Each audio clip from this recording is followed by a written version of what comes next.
Thank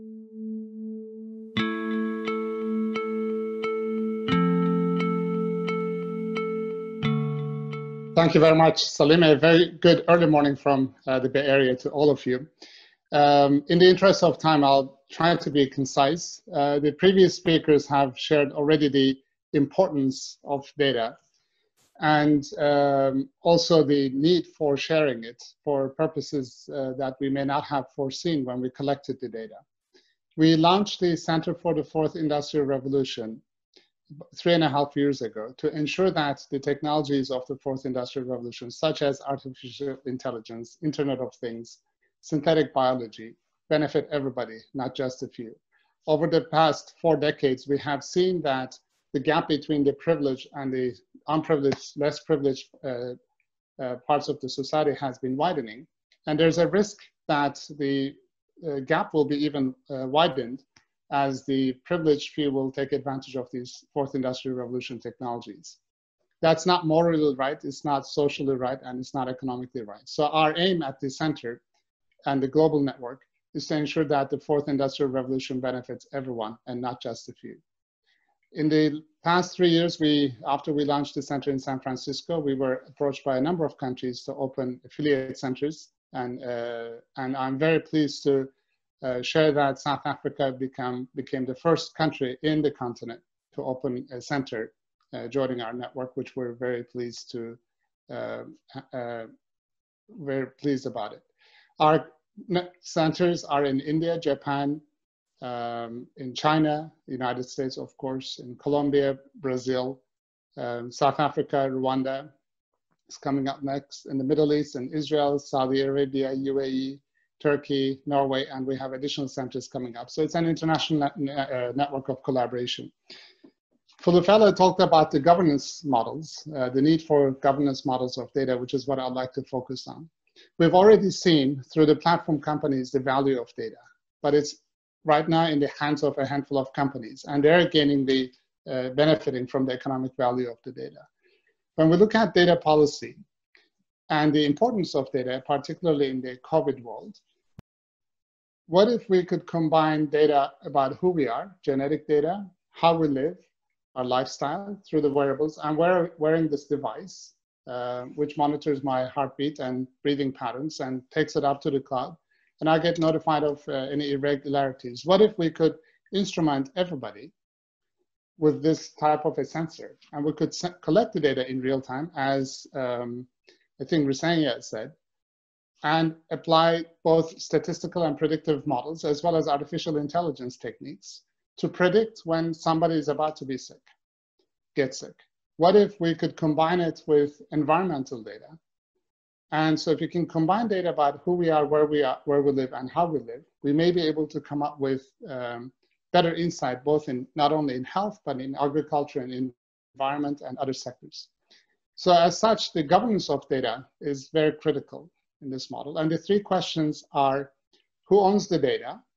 What can you do with the data? And who gets the economic benefit? It is very vital to ensure that the data is governed in a trusted, transparent, and inclusive manner. For that, we launched an initiative called Data for Common Purpose Initiative, which has the following components. First of all, we collect more data than we can store in a centralized place, especially with the Internet of Things being widely deployed. So we said, why don't we keep the data at the point of collection, at the edge? We then need to come up with consent models. Right now, if you look at the governance models for data, it is indexed heavily and exclusively on privacy. And it is correct to ensure that the privacy of the owners of data is protected.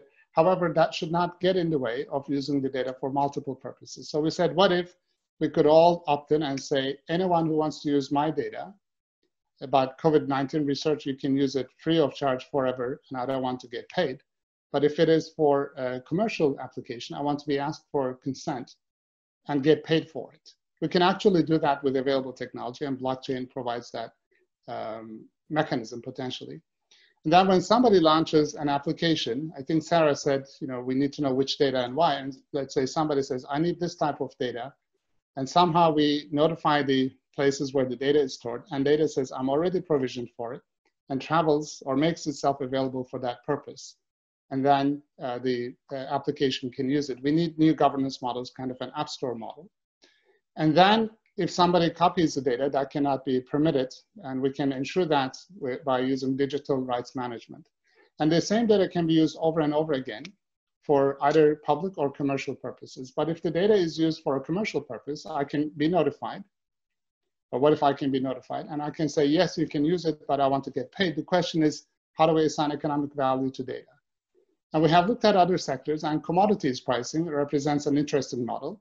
We already have commodity exchanges where the prices of a commodity, whether it's wheat, soybean, oil, or even carbon emissions, is publicly traded. So in this model, I will get asked if I put my data, and there will be a market price. And at the moment of consumption, I will get. Sorry, just hold on. We seem to be interrupted. We're used to that when family members video calls, so that's fine. Yeah. So at the moment of consumption, when I say yes, you can use it, there's a market price, I get paid, and the financial authorities can tax it at the moment of consumption. Now that raises the question of vulnerable population not being able to represent themselves. And in that case, we can look at the creation of data trusts, which can represent the individuals in this marketplace. So with this approach, we can ensure that data is used in a trusted, transparent, and inclusive manner, and while protecting the privacy of the individuals.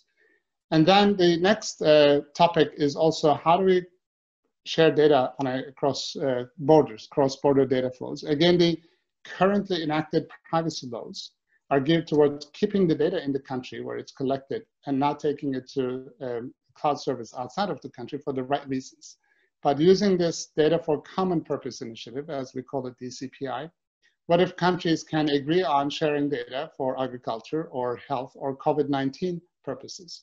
If we can achieve that, and we're confident that with available technology we can, then we can make sure that the data can be used for different purposes. The privacy of the individuals is protected, and its data is used in a trusted and transparent manner, and the economic value of the data is distributed to the owners of data, not just once, but anytime it is used. Because data has been called as the new oil or the oxygen, but unlike these commodities, the same data can be used multiple times.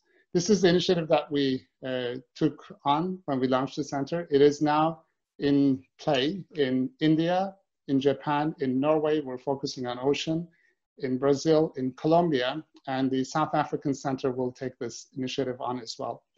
And we're very pleased to have Minister Nzimande in our advisory board, who is guiding us in our pursuit as well. But he's not the only South African on our team. I will share one slide, and let me see if I can manage that from here. This initiative is led by a South African colleague of ours. Here you see her in the picture, Nadia Hewitt, and on her, to her right, or on the screen on the left, is a very clear architecture of how we can make it happen. So we know how to do it. It is already in play, and we're very, again, pleased to have South Africa as a key node in our network, and we look forward to your active contribution and participation. Thank you.